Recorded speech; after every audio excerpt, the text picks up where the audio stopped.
আমরা এজন্য থেকে ছেড়ে বিদায় করে দিয়েছে বলেন সুবহানাল্লাহ। আপনারা জানেন তাকে এমন বলে কষ্ট দিয়েছিলাম, জ্বলন্ত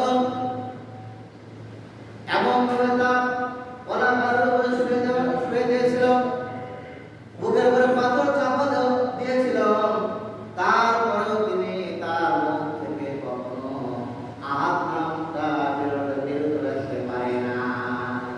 কি পারেছিল? কখনো পারে নাই। এই উমাইয়া এমন কষ্ট দিয়েছিল, এই কষ্টের বদৌলতে আল্লাহ রাব্বুল আলামিন উমাইয়া ইবনে খালদের বদরের পরে তারা নিঃশ্বাস করে জাহান্নাম কাটিয়ে দিয়েছে বলেন সুবহানাল্লাহ। মক্কার বড় লিডাররা সব 70 জনকে নবী করিম সাল্লাল্লাহু আলাইহি ওয়াসাল্লাম মদিনায় যখন নিয়ে গেলেন, সাহাবায়ে কেরাম বললেন তার নেতা বললেন আমার সাহাবায়ে কেরাম তোমরা শোনো, 70 জন বলতে দেখে আমরা তাদেরকে কি ফয়সালা করব, তাকে ছেড়ে দেব না তাকে হত্যা করব। হযরত ওমর ফারুক রাদিয়াল্লাহু তাআলা ডাকতে বলে ইয়া রাসূলুল্লাহ ইয়া হাবিবাল্লাহ, যারা গোত্রের লোক রয়েছেন সেই গোত্রের লিডারকে আপনি নির্দেশ হুকুম দেন, তারা তাদেরকে হত্যা করে ফেলে।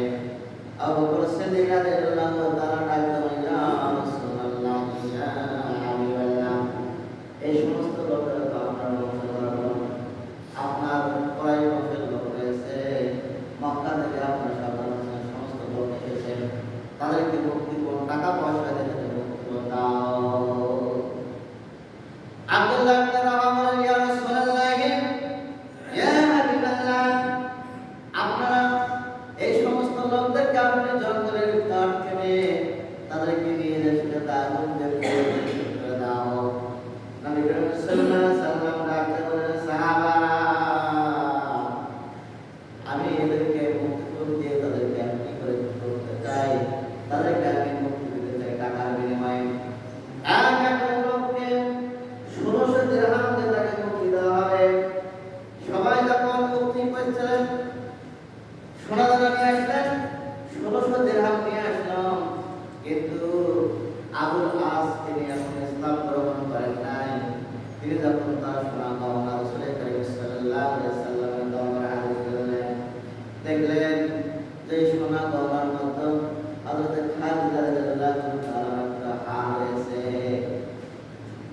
হারের উপরে সোনার হারের উপরে লক্ষ্য রেখে নবী করিম সাল্লাল্লাহু আলাইহি ওয়াসাল্লামের দুচোখের পানি ছেড়ে দেন। সাহাবায়ে কেরাম জিজ্ঞাসা করলেন ইয়া রাসূলুল্লাহ ইয়া হাবিবাল্লাহ, আপনি কাঁদছেন কেন? ডাক্তার বললেন সাহাবায়ে কেরাম শোনো, এই যে হার দেখতেছো, এই হারটা সাধারণ হার নয়, মালা নয়, এটা আমার খাদিজার হার। আমি যখন জয়নবকে বিবাহ দিয়েছিলাম, আমি জয়নবকে সোনার হার আমি উপহার দিয়েছিলাম। সাহাবায়ে কেরাম জিজ্ঞাসা করলেন ইয়া রাসূলুল্লাহ ইয়া হাবিবাল্লাহ, তাহলে আজকে আপনি এই শর্তে মুক্তির জন্য জয়নবকে মদিনায় পাঠিয়ে দেওয়া হলো।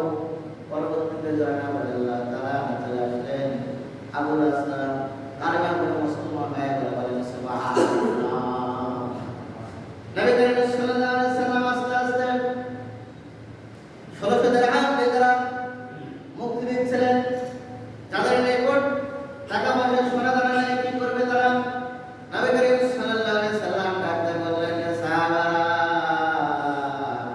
যাদের নিকট টাকা পয়সা নাই, তারা সন্তানকে সন্তানদেরকে যারা অশিক্ষিত তাদেরকে শিক্ষিত শিক্ষা দান করে বলেন সুবহানাল্লাহ। ইবনে আব্দুল্লাহ ইবনে আব্বাস রাদিয়াল্লাহু তাআলা কালেমা পড়ে মুসলমান হয়ে গেলেন। এমন সময় উমাইয়া বংশের লিডার আবু সুফিয়ানের ছেলে সফওয়ান ইবনে আবি উমাইয়া তিনি টেনশনের মধ্যে পড়ে গেল। মক্কার সমস্ত লিডাররা তো শেষ, কি করা যায়? উমাইয়া নামে একজন ব্যক্তি বলল, দেখো নবী করিম সাল্লাল্লাহু আলাইহি ওয়াসাল্লামের সম্পর্কে বলে তাকে হত্যা করা সম্ভব নয়, আমার স্ত্রী সন্তান রয়েছে, কি করে হত্যা করবো? কিন্তু চলে না। সফওয়ান ইবনে উমাইয়া বলে, দেখো তোমার সন্তান সন্ততি স্ত্রীকে আমি সমস্ত ভরণ পোষণের দায়িত্ব নেব এবং তুমি মদিনায় চলে যাও,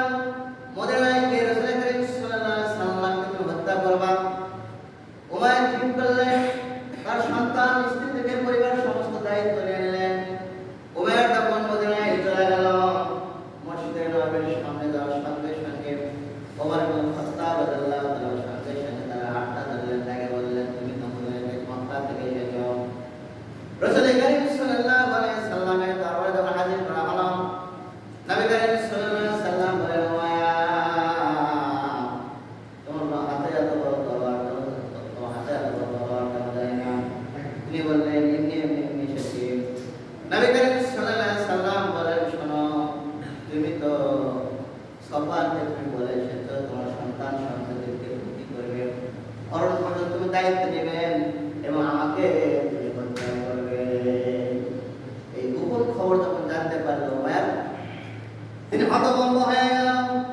এমনি সময় ডাকতে বললেন, ইয়া রাসূলুল্লাহ, ইয়া হাবিবাল্লাহ, আপনার হাতে হাত মিলিয়ে কালেমা পড়ব, সবাই বলবে লা ইলাহা ইল্লাল্লাহু মুহাম্মাদুর রাসূলুল্লাহ সাল্লাল্লাহু আলাইহি ওয়াসাল্লাম। তিনি সঙ্গে সঙ্গে কালেমা পড়ে মুসলমান হয়ে গেল। সুবহানাল্লাহ।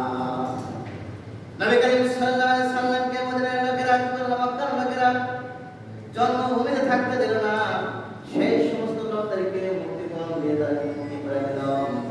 নবী করিম সাল্লাল্লাহু আলাইহি ওয়াসাল্লাম তার খাইতে দেয় নাই, এমন বিরোধিতা করেছিল।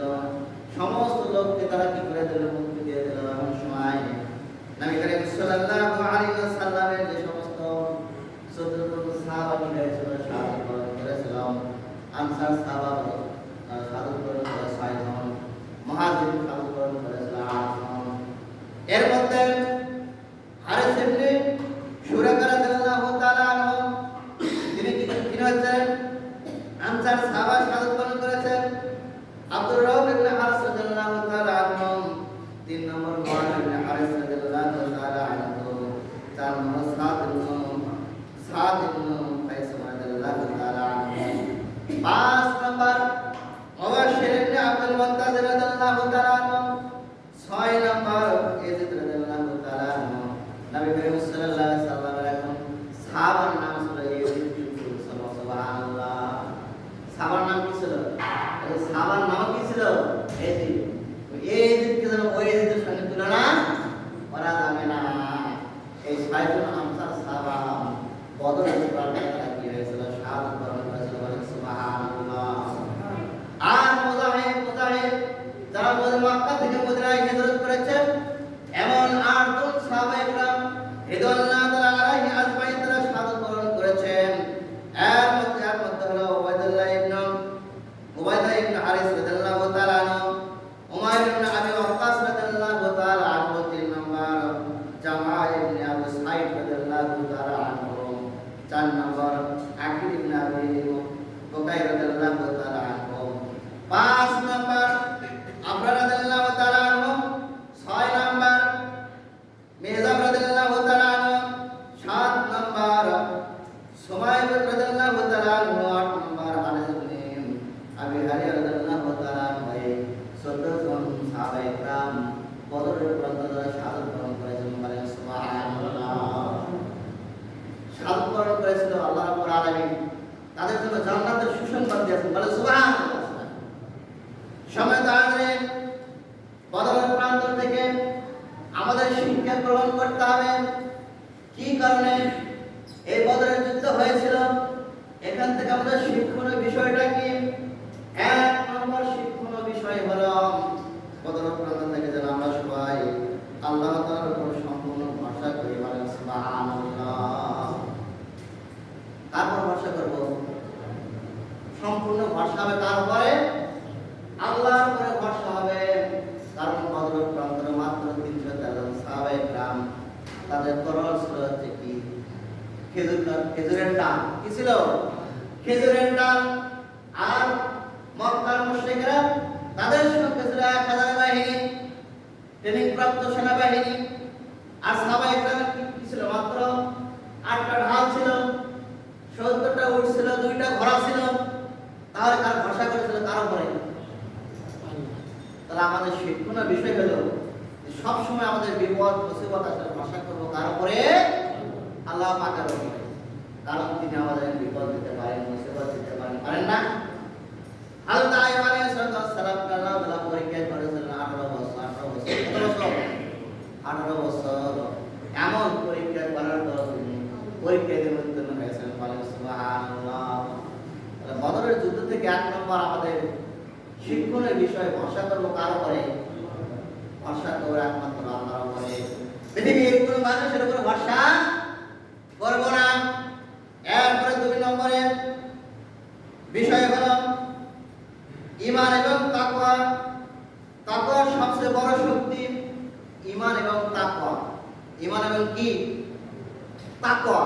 কারণ বদরের প্রান্ত থেকে ঈমানের শক্তি আর তাকওয়া যদি সাহাবায়ে কেরামের না থাকতো তাহলে 373 জন সাহাবায়ে কেরামদের যুদ্ধ করা কখনো সম্ভব নয়। তাহলে সাহাবায়ে কেরামদের ঈমান কত বড় ছিল, তাকওয়াটা কত বড় ছিল। এই পৃথিবীর মধ্যে সর্বশ্রেষ্ঠ তাকওয়াবান ব্যক্তি জনাব মুহাম্মদ রাসূলুল্লাহ সাল্লাল্লাহু আলাইহি ওয়াসাল্লাম। এত তাকওয়াবান ছিলেন যে তিনি বেগুনাহ মাসুম। তিনি কি গুনাহগার? বেগুনাহ মাসুম। তার গুনাহে আল্লাহ তাআলা আগে পিছনে সমস্ত গুনাহ মাফ করে দিয়েছেন। তারপরে তিনি রাত জেগে জেগে তাহাজ্জুদের নামাজ পড়তেন, দুপা খুলে যেত, দু চোখের পানি ছেড়ে দিতেন। তাহলে সাহাবায়ে কেরাম নবী করিম সাল্লাল্লাহু আলাইহি সাল্লামের বিষয়ে জানতেন যে তিনি ইবাদত বন্দেগী করতেন, তার তাকওয়াটা কত বড়। তারপরে দ্বিতীয় ধাপ হচ্ছে সাহাবায়ে কেরামের তাকওয়া, তাদের ঈমান। এত বড় ঈমান ছিল, মজবুত ঈমান, দৃঢ় ঈমান, যে ঈমানের কারণে বদরের প্রান্তে 1000 বাহিনীর উপরে যখন আক্রমণ চলল, মুশরিক বাহিনী তারা বদরের প্রান্ত থেকে তারা পালাতে বাধ্য হলো। হয় নাই? অবশ্যই হয়েছে। সমাজ উপস্থিতি। দ্বিতীয় বিষয় হলো যে আমাদের ঈমান এবং তাকওয়াটা সবচেয়ে বেশি অর্জন করতে হবে। ঈমানের তেজ, ঈমানের শক্তি, ঈমানের সাহসিকতা দিয়ে আমার যত মজবুত ঈমান হবে, আমার আমলটা তত বেশি হবে। আর ঈমান যদি আমাদের কুসুম পাতার পানির মতো হয়, কি বলে, টাকা দিয়ে ঈমান বিক্রি হয় না, হচ্ছে না, হচ্ছে। এই জন্য আমাদের শিক্ষণীয় বিষয় হলো যে আমাদের ঈমানকে মজবুত করতে হবে, তাকওয়া অর্জন করতে হবে। সাহাবায়ে কেরামের তাকওয়া ছিল। তাকওয়ার শিক্ষণীয় বিষয় হলো, একটা উদাহরণ দিলে আপনি বুঝতে পারবেন।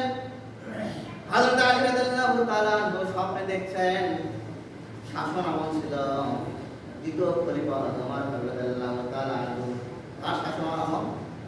ওমর ফারুক যিনি অর্ধ জাহানের খলিফা, তার শাসন আমলে আলী রাদিয়াল্লাহু তাআলা স্বপ্নে দেখছেন যে তিনি ফজরের নামাজ পড়ছেন, ইমামতি করছেন জনাব মুহাম্মদ রাসূলুল্লাহ সাল্লাল্লাহু আলাইহি ওয়াসাল্লাম। স্বপ্ন কে দেখছে?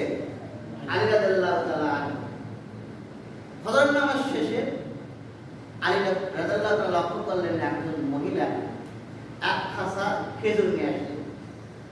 বেরোর পরে আলীকে বললেন যে এই খেজুরের খাসাটা নবী করিম সাল্লাল্লাহু আলাইহি ওয়াসাল্লাম দরবারে দিয়ে দাও এবং সমস্ত সাহাবায়ে কেরামদের মাঝে বন্টন করে দাও, কারণ এটা আমার প্রথম গাছের নতুন খেজুর। বলো সুবহানাল্লাহ। আমরা কিন্তু দেখেছি ছোটকালে নতুন গাছের নতুন কিছু হইলে মসজিদে দেই, বাড়ির আশেপাশে দেই না? বর্তমানে এগুলো আছে, এটা সাহাবার সুন্নাহ, রাসূলের সুন্নাহ। তখন এক খাসা খেজুর নিয়ে নবী করিম সাল্লাল্লাহু আলাইহি ওয়াসাল্লামের দরবারে নিয়ে গেলেন। নবী করিম সাল্লাল্লাহু আলাইহি ওয়াসাল্লাম বলেন সমস্ত সাহাবায়ে কেরামদের তুমি বন্টন করে দাও। এবং নবী করিম সাল্লাল্লাহু আলাইহি ওয়াসাল্লাম নিজে হাতে একটা খেজুর আলী রাদিয়াল্লাহু তাআলা হাতে দিলেন। আলী রাদিয়াল্লাহু তাআলা আনহু সেই খেজুর খাচ্ছিলেন। খাইতে খাইতে ফজরের আযান হয়। আলী রাদিয়াল্লাহু তাআলা বলেন, আমার মুখের মধ্যে এখন খেজুরের ছোলা রয়েছে। বলে সুবহানাল্লাহ, সুবহানাল্লাহ। তিনি ঘুম থেকে উঠে ওযু করে ফজরের নামাজ পড়তে গেলেন। ইমামতি করছেন অর্ধ জাহানের খলিফা হযরত ওমর ফারুক রাদিয়াল্লাহু তাআলা। নামাজ শেষে দেখলেন তিনি যেভাবে স্বপ্ন দেখছেন, একজন মহিলা খেজুর নিয়ে আসলেন। খেজুরটা ওমর ফারুক রাদিয়াল্লাহু তাআলা দরবারে দেওয়া হলো। ওমর রাদিয়াল্লাহু তাআলা বলেন সমস্ত সাহাবায়ে কেরামদের তোমরা বন্টন করে দাও। সমস্ত সাহাবায়ে কেরামদের বন্টন করে দাও। ওমর রাদিয়াল্লাহু তাআলা একটা খেজুর আলী রাদিয়াল্লাহু তাআলার নিকট দিলেন। আলী রাদিয়াল্লাহু তাআলা খেজুর খেয়ে এত স্বাদ পাইলেন, এত মজা পাইলেন, বলেন হুজুর ভাই আমাকে আরেকটা খেজুর দিয়ে দাও। বলেন সুবহানাল্লাহ। ওমর ফারুক রাদিয়াল্লাহু তাআলা বলেন, দেখুন নবী করিম সাল্লাল্লাহু আলাইহি ওয়াসাল্লাম তোমাকে যে দুইটা খেজুর দিত, তাহলে আমি তোমাকে দুইটা খেজুর দিতাম। বলেন সুবহানাল্লাহ। কিতাব দেখছেন, একজন স্বপ্ন দেখে আর একজন সেই স্বপ্নের খবর জানে। অর্ধজাহানের খলিফা এত তাকওয়াবান ছিলেন তিনি। নবী করিম সাল্লাল্লাহু আলাইহি সাল্লাম স্বপ্নে দেখছেন, প্রত্যেকটা সাহাবা সাক্ষাৎকার নিচ্ছেন মসজিদে নববীতে, স্বপ্নেতে দেখতেছেন ওমর রাদিয়াল্লাহু তাআলা জুব্বাটা এত বড় ছিল, কারণ জুব্বাটা তিনি ছেড়ে চলে যাচ্ছিলেন। তিনি সালাম দিয়ে এখানে বসলেন। আর একজন সাহাবার যেন কাপড় ছিল হাঁটু পর্যন্ত, তিনি বসলেন। এমনি ভাবে যখন বয়ান করতেছিলেন, নবী করিম সাল্লাল্লাহু আলাইহি সাল্লাম বললেন, আমার সাহাবারা শোনো। অন্য আরেকটা সাহাবা জিজ্ঞাসা করে, ইয়া রাসূলুল্লাহ, এই জুব্বাওয়ালা সাহাবাটাকে? নবী করিম সাল্লাল্লাহু আলাইহি সাল্লাম বললেন, তোমাদের লম্বা বড় জুব্বাওয়ালা কাপড়ওয়ালা যে সাহাবাটা দেখছো, এই সাহাবাটাই ওমর রাদিয়াল্লাহু তাআলা বলেন সুবহানাল্লাহ। অর্থাৎ যার যত নেক আমল তাকওয়া হবে, তার আমলটা তত কি হবে? বেশি হবে। এই জন্য সাহাবায়ে কেরামদের ঈমান, সাহাবায়ে কেরামদের তাকওয়া, এখান থেকে আমরা শিক্ষা গ্রহণ করছি নাকি? আজকে আমরা ওয়ার্ড মেম্বার হলে, চেয়ারম্যান হলে তার সাথে কথাই বলা যায় না, কি বলেন? আর অর্ধজাহানের খলিফা ওমর রাদিয়াল্লাহু তাআলা তিনি খেজুরের বিছানায় শুয়ে থাকতেন, থাকেন নাই? তার টাকা পয়সার অভাব ছিল? অভাব ছিল না। অর্ধজাহানের খলিফা ওমর রাদিয়াল্লাহু তাআলা এই জন্য বলছেন যে আমাদের দ্বিতীয় ধাপ হচ্ছে বদরের প্রান্তের শিক্ষণীয় বিষয় হলো ঈমান এবং তাকওয়া অর্জন করা। ঈমান এবং কি? তাকওয়া অর্জন করতে হবে। আল্লাহ রাব্বুল আলামিন বলছেন, ইন্না আকরামাকুম ইনদাল্লাহি আতকাকুম। সুবহানাল্লাহ। এই আসমান জমিনের মধ্যে আল্লাহর সঙ্গে কার বেশি সম্পর্ক আল্লাহ তাআলা আগে ডিক্লেয়ার করেছেন। সম্পর্ক তারই বেশি হবে যার যত অন্তর কি থাকবে? তাকওয়া থাকবে। তার সম্পর্কটা কার সঙ্গে বেশি? আল্লাহর সঙ্গে বেশি সম্পর্ক থাকবে। ঘোষণাকার আল্লাহ রাব্বুল আলামিন এই জন্য বলছেন যে তোমরা কি করবে? বদরের প্রান্ত থেকে আমরা সবচেয়ে শিক্ষণীয় বিষয় হলো ঈমান মজবুত করব আর তাকওয়া অর্জন করব। সুবহানাল্লাহ। 3 নম্বর শিক্ষণীয় বিষয় হলো নেতৃত্বের দায়িত্ব দিয়েছিলেন, সেনাপতির দায়িত্ব দিয়েছিলেন জনাব মুহাম্মদ রাসূলুল্লাহ সাল্লাল্লাহু আলাইহি সাল্লাম। তিনি একজন সেনাপতি ছিলেন না, তিনি সমস্ত সৃষ্টিকুলের লিডার ছিলেন, ছিলেন না? নবীকুলের শিরোমণি কে? জনাব মুহাম্মদ রাসূলুল্লাহ সাল্লাল্লাহু আলাইহি সাল্লাম। তার নিকট আপনি যে বিষয় জিজ্ঞাসা করবেন সেটাই তিনি অ্যানসার দিয়ে দেবেন। সেনাপতি কিভাবে দায়িত্ব পালন করতে হয়, একজন বাবা হিসেবে কিভাবে দায়িত্ব পালন করতে হয়, একজন শ্বশুর হিসেবে কিভাবে দায়িত্ব পালন করতে হয়, একজন এতিম হিসেবে কিভাবে দায়িত্ব পালন করতে হয়, একজন দিনমজুর হলে কিভাবে দায়িত্ব পালন করতে হবে। পৃথিবীর যে সমস্ত লিডার রয়েছে, যে সমস্ত পিতা রয়েছে, সমস্ত পৃথিবীর শ্রেষ্ঠ গুণ জনাব মুহাম্মদ রাসূলুল্লাহ সাল্লাল্লাহু আলাইহি সাল্লামের নিকটে ছিল। বলেন সুবহানাল্লাহ। 4 নম্বর শিক্ষণীয় বিষয় হলো বদরের প্রান্ত থেকে আমরা এখানে ঐক্য এবং আনুগত্যের শক্তি ঈমানের দিয়ে হয়ে উঠবো। বলেন সুবহানাল্লাহ। সবাই আমরা কি হব? ঐক্য হব এবং আনুগত্যশীল হব। আজকে আমরা মুসলমানদের মধ্যে 73 দল 72 ফেরকা আছে না? আছে কিন্তু সমস্ত মুসলমান আমরা ভাই ভাই আদমের সন্তান সবাই এক হব। কি হব? এক হব। কারণ দল হলো দুইটা, হিজবুল্লাহ, হিজবুল শয়তান। দল কয়টা হবে? একটা আল্লাহর দল আর কিসের দল? শয়তানের দল। বদরের প্রান্ত থেকে আমরা ঐক্য শিখব, আনুগত্য শিখব। 5 নম্বর বিষয়টা হলো বদরের প্রান্ত থেকে আমরা শিখব কাফেরদের সঙ্গে কোনো আপোষ নাই। কার সঙ্গে? কাফের মুশরিক ইহুদি নাসারা কার শত্রু? আল্লাহর শত্রু। তাদের সঙ্গে কোনো আপোষ করা যাবে না। কি আপোষ করবো আমরা কাফের সঙ্গে? আল্লাহরই ঘোষণা, কোরআনে বলেছেন কাফের মুশরিক ইহুদিরা হচ্ছে এরা চিরস্থায়ী শত্রু। বলেন সুবহানাল্লাহ। 6 নম্বর শিক্ষণীয় বিষয় হলো এখানে দোয়া এবং ইবাদতের গুরুত্ব। দোয়া ইবাদতের গুরুত্ব। বদরের রাত্রে নবী করিম সাল্লাল্লাহু আলাইহি সাল্লাম দু চোখের পানি ছেড়ে দেন আল্লাহর নিকট দোয়া করেছিলেন, আল্লাহ আমরা অল্প সংখ্যক মুসলমান সাহাবে کرام একত্রিত হয়েছে, আল্লাহ তোমার সাহায্য ছাড়া আমরা এখানে বিজয় লাভ করতে পারবো না। আল্লাহ রাব্বুল আলামিন সঙ্গে সঙ্গে তার দোয়াটা কবুল করেছেন, বলেন সুবহানাল্লাহ। আর 7 নম্বর শিক্ষণীয় বিষয় হলো এখান থেকে আমরা আখিরাতের সফলতা অর্জন, বলেন সুবহানাল্লাহ। সমাজ অবস্থিতি আমাদের ইসলামের সর্ব